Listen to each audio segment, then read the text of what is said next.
Assalamualaikum warahmatullahi wabarakatuh. Hamdan wa syukran lillah. Pertama-tama kita memanjatkan puji dan syukur kehadirat Allah Subhanahu wa taala. Pada kesempatan kali ini Allah masih memberikan kita nikmat iman, nikmat sehat wal afiat, nikmat ibadah kepada Allah Subhanahu wa taala. Salawat serta salam selalu kita curahkan, kita limpahkan kepada baginda Nabi besar Muhammad sallallahu alaihi wasallam, kepada keluarganya, kepada para sahabatnya, kepada para tabi'in, tabi'in dan umatnya hingga akhir zaman. Saat ini dunia sedang geger, saat ini dunia sedang mungkin ada yang bingung. Saat ini dunia semuanya melakukan hal-hal pencegahan, semuanya menghadapi COVID-19 atau virus corona. Tidak terkecuali di Indonesia, terkhusus Jakarta sudah banyak korban yang positif corona, yang meninggal, juga yang sembuh. Aktivitas-aktivitas di luar dibatasi. Pemerintah sudah mengambil andil dengan social distancing.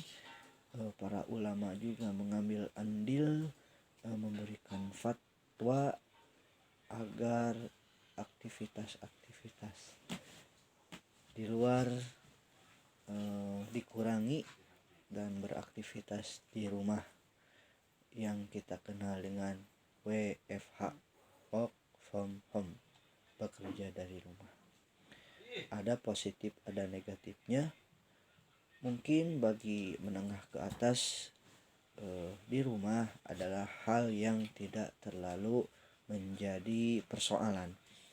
Namun yang menjadi persoalan adalah ketika ekonomi orang-orang kita, masyarakat Indonesia yang menengah ke bawah. Untuk itu marilah kita yang saat ini ekonominya menengah ke atas, jika bisa membantu maka bantu orang-orang yang di bawah kita. Jika belum bisa maka doakan. Doa terbaik kita Allah mendengarnya, Allah mengabulkannya.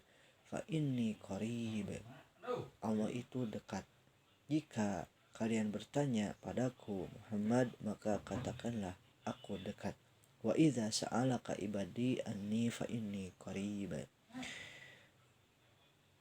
Langkah selanjutnya dampak COVID-19 atau corona ini ada positif negatifnya.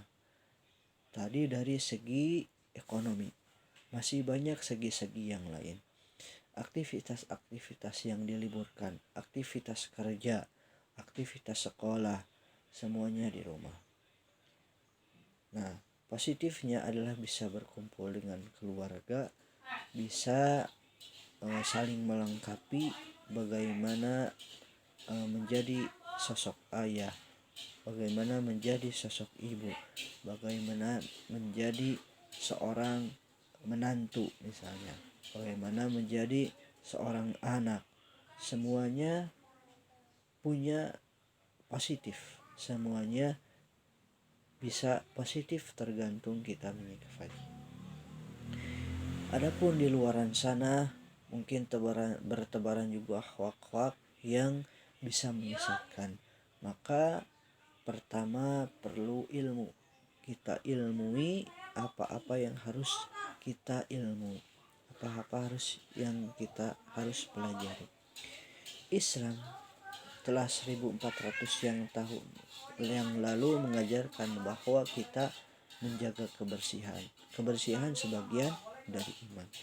Maka ketika wabah corona ini datang, COVID-19 ini datang, mengingatkan kita supaya kembali kepada ajaran Islam yang kafah.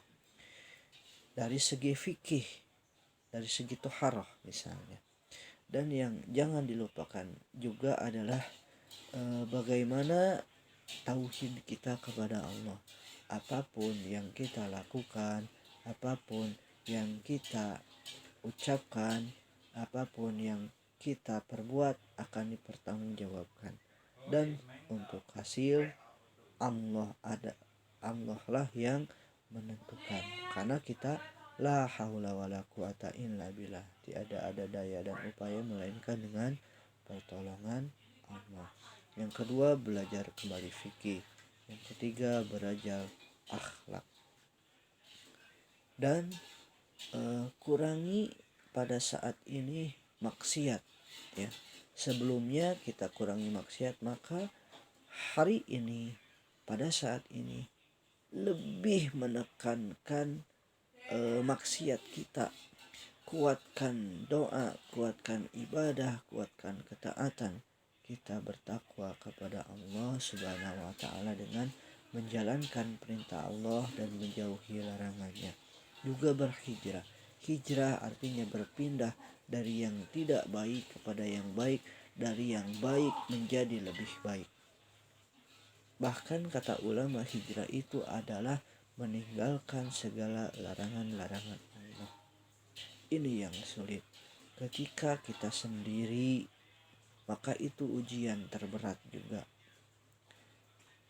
Malah pada saat itu Rasulullah SAW selesai melakukan perang, ya, jihad yang menurut kita besar, perang Badar, lalu bertanya kepada para sahabat, wahai para sahabat, kita akan menemukan atau akan menghadapi ujian yang terbesar. Kan kita sudah perang ya Rasul. Ya, ada lagi, yakni memerangi hawa nafsu sendiri. Bagaimana ketika wabah ini datang, kita jangan sombong.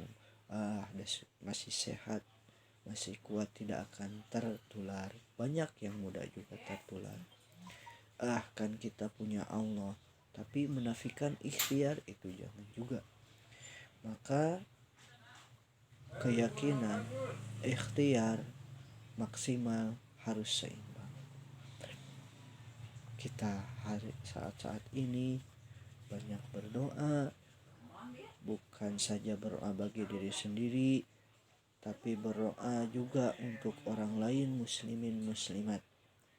Maka para ulama mengajarkan dari Rasul tentunya, ketika ada wabah maka ada kunut nazilah, subuh, maghrib pakai kunut nazilah.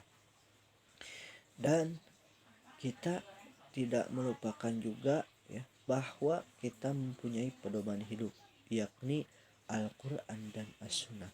Maka kita kembali kepada Islam yang kafah, kembali kita membaca Al-Quran, kita pelajari, kita pahami, kita amalkan, kita hafalkan. Khairukum man ta'allama al-Quran wa 'allama. Sebaik-baik orang adalah yang belajar Al-Quran dan mengajarkannya. Yang jadi pertanyaan, bagaimana saat ini belajarnya juga tidak bertemu orang, ya sendiri gitu ya, bisa online juga ya. Yang penting terus setiap waktu yang kita lalui ada waktu untuk baca Al-Quran, belajar Al-Quran, memahami Al-Quran, mengamalkan Al-Quran, dan menghafalkan Al-Quran. Semoga kita menjadi mukmin yang terbaik. Semoga kita tetap ada dalam lindungan dan rahmat Allah, karena semua persoalan, semuanya ada jawabannya dari Allah.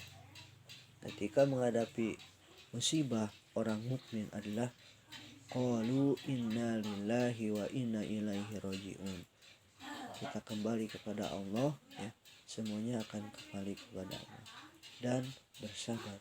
Innallaha ma'as-sabirin, sesungguhnya Allah beserta orang-orang yang sabar. Dan yakinlah bahwa kita muraqabatullah, selalu diawasi oleh Allah. Wa huwa ma'akum ainama kuntum. Allah bersamamu dimanapun kamu berada. dan serahkan semuanya kepada Allah. Hasbunallah wa ni'mal wakil, ni'mal maula wa ni'man nasir.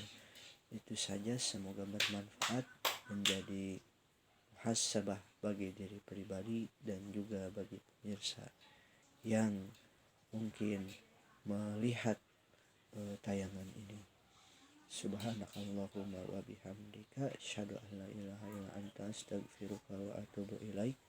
Akhirul kalam, wassalamualaikum warahmatullahi wabarakatuh.